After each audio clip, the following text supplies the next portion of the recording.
Have you ever looked at your partner and thought, we're doing okay, but where did the magic go?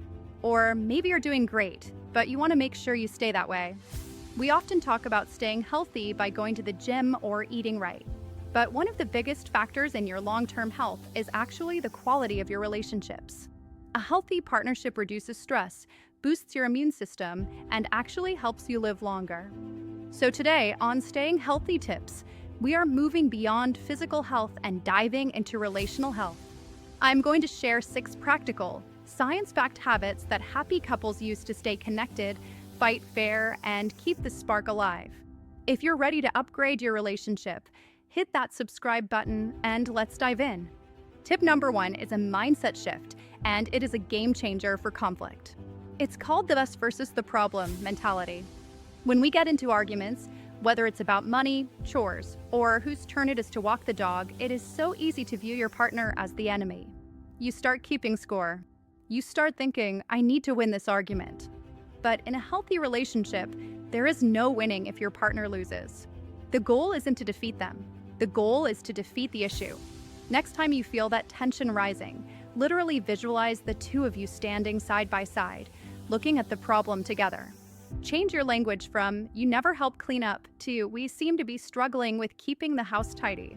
How can we fix this system? Tip number 2 comes from the famous relationship researchers, the Gottman Institute. It's the math of love, the 5-to-1 ratio. They found that for every one negative interaction during a conflict, like an eye roll, a criticism, or a sarcastic comment, you need 5 positive interactions to balance it out. Why? Because negative emotions hit us harder than positive ones. You can't just apologize once and think it's even. You need to flood your relationship with small positives. This doesn't mean buying 5 gifts. It means a smile, a thank you, a squeeze of the hand, a compliment, or a joke. If you feel like things are rocky, stop focusing on the big issues for a second and just focus on increasing those small, positive deposits into your emotional bank account. Life gets busy. Work, kids, hobbies, it's easy to go weeks without really talking about you guys. That's why tip number 3 is scheduling a weekly check-in or a State of the Union meeting. I know, meeting sounds unromantic. But do you know what's really unromantic?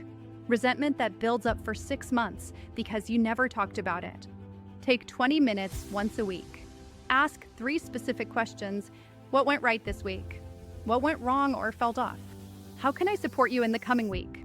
This proactive approach stops small misunderstandings from turning into massive arguments. It shows your partner, I prioritize us enough to put this on the calendar. This next one might sound counterintuitive. To be a better couple, you need to be a better individual. Tip number 4 is, don't lose your me and the we. In the honeymoon phase, we want to do everything together.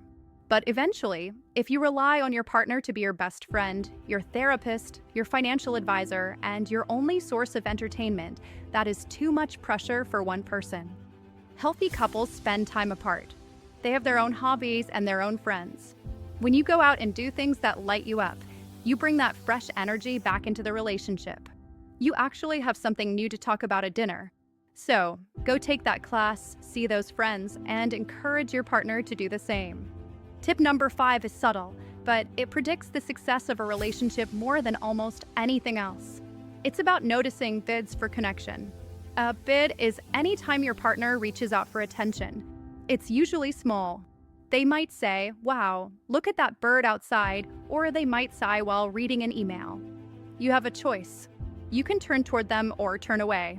Turning away looks like ignoring them or grunting, Turning toward looks like looking up and saying, oh cool, let me see. These micro moments build trust. They tell your partner, you're interesting to me, and I hear you. If you constantly ignore these small moments, your partner will eventually stop reaching out altogether. And finally, tip number 6, stay curious. After we've been with someone for a few years, we think we know everything about them. We go on autopilot. We stop asking questions. But people change. Your partner is not the same person they were 5 years ago. Make it a habit to ask open-ended questions. Not just, did you pick up the milk, but things like, what's a dream you haven't told me about lately, or what's stressing you out the most right now? Treat your partner like a mystery you are still trying to solve. Curiosity keeps the romance alive. Relationships aren't about finding the perfect person. They're about learning to love the imperfect person you found perfectly. It takes work, but it is the most rewarding work you'll ever do for your health. I'd love to hear from you in the comments. Which one of these tips do you think your relationship needs the most right now? Let's chat about it down below. If you found this video helpful, please give it a thumbs up. It really helps the channel. And don't forget to subscribe for more tips on staying healthy, physically and mentally. Thanks for watching Staying Healthy Tips, and I'll see you in the next video.